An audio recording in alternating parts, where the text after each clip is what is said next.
નમસ્કાર, આપ જોઈ રહ્યા છો શહેર શતક। હું છું આપની સાથે દીક્ષિતા। નમસ્કાર, હું છું આપની સાથે વત્સલ। બુલેટિનની શરૂઆતમાં વાત કરીએ ભાવનગરની, તો ભાવનગર શહેરમાં વરસાદી માહોલ જામ્યો છે। 2 દિવસના વિરામ બાદ ફરીથી ભાવનગરમાં વરસાદી માહોલ જામ્યો।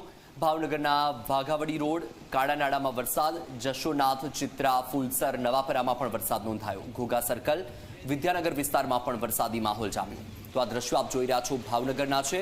ભાવનગરમાં 2 દિવસના વિરામ બાદ ફરીથી વરસાદનું આગમન થયું છે।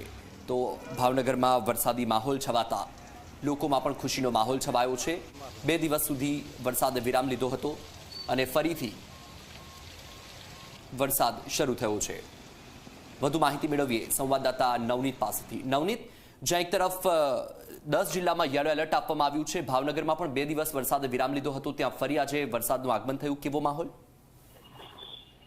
ચોક્કસ વત્સલ, ભાવનગરની જે વાત કરીએ તો જે હવામાન વિભાગ દ્વારા જે આગાહી કરવામાં આવી છે, પરંતુ ભાવનગર શહેર જે અને જિલ્લાનું જે વાતાવરણ છે એ દરેક તાલુકાથી વિપરીત છે એવી વાત છે। ખાસ કરીને જ્યારે અન્ય તાલુકાની અંદર વરસાદ વરસતો હોય ત્યારે ભાવનગર તાલુકો છે કોરો ધાકોડ છે જોવા મળતો છે।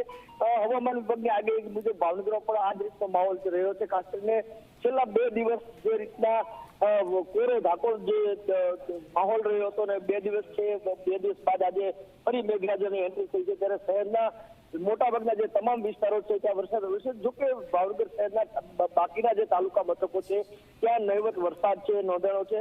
ખાસ કરીને આજે વરસાદ થોડો ઘણો વરસાદ વરસતા વરસાદી ઝાપટાના કારણે થોડા ઘણા જે વિસ્તારો છે ત્યાં પાણી ભરવાની સમસ્યા છે તે ઉકેલ થઈ, પરંતુ ખાસ કરીને 2 દિવસ બાદ વરસાદ વરસતા ઉકળાટની અંદર લોકોને શાંતિ મળતા લોકોએ રાહતનો શ્વાસ લીધો છે।